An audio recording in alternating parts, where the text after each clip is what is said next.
most of us are still skint by the 20th of the month. And that's with budgeting apps, AI spending alerts, and neatly labeled sinking funds.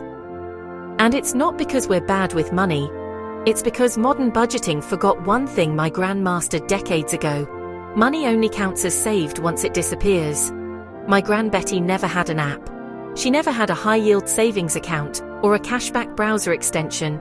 What she had was a chipped marmalade jar on the mantelpiece. And somehow, she always had money for a girls' night out without ever touching the rent. Today, I want to share the exact system she used and how we can recreate it in 2026 using the tech we already have. By the end of this video, you'll know how to create invisible savings, how to fund nights out without guilt, and how to stop that Sunday morning panic when you open your banking app. Let me start with what she called the Sixpence Secret, because this one habit funded years of nights out on a dock worker's wage. Gran Betty used to say that a girl's night out wasn't just a night. It was a campaign. Back in 1958, that meant a dance hall or a bistro that had just discovered something exotic like coq au vin. Money was tight. My granddad worked the docks, and there was no such thing as discretionary spending.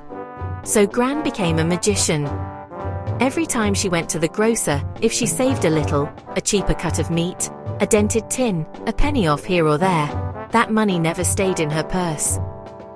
It went straight into the teapot. To her, once money was earmarked for the house, it was already gone. If she clawed it back through savvy shopping, it became fun money. Invisible wealth. And this is where we've gone wrong in the digital age.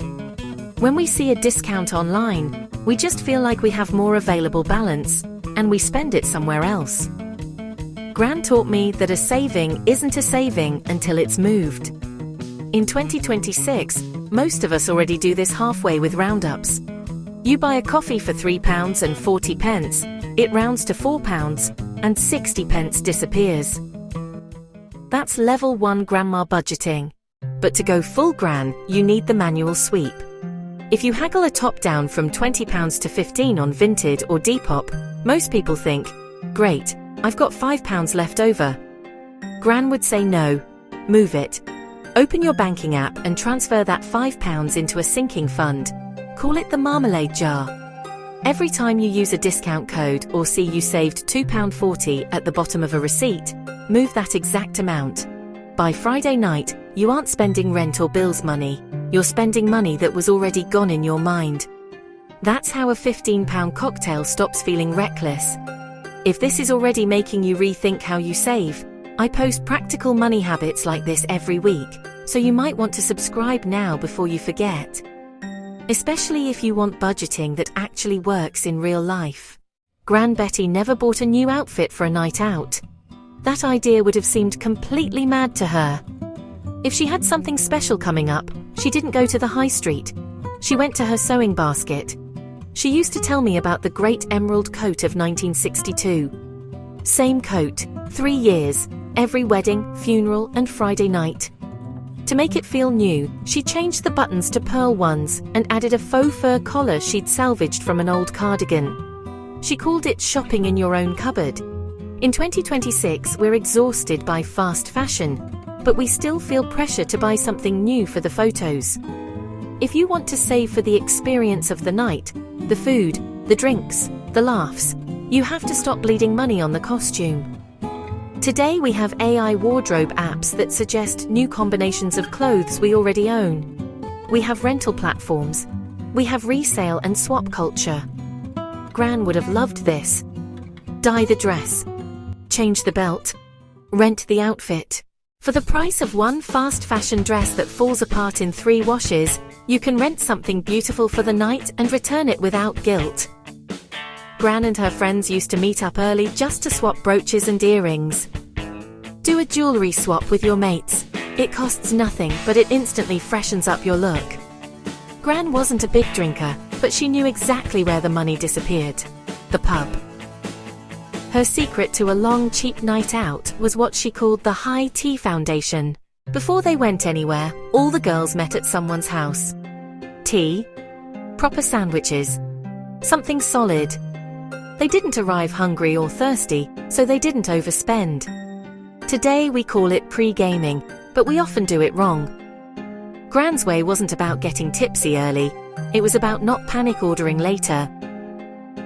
In 2026, with service charges and £22 pasta dishes, host the first act at home. Snack properly. Protein before Prosecco. If you aren't ravenous, you'll order one course instead of 3 and save £30 without even trying.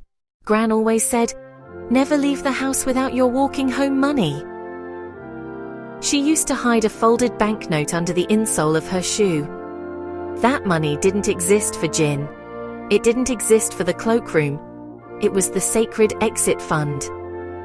Today, our taxi money is mixed in with our tequila money. Fix that. Use a time-locked pot in your banking app.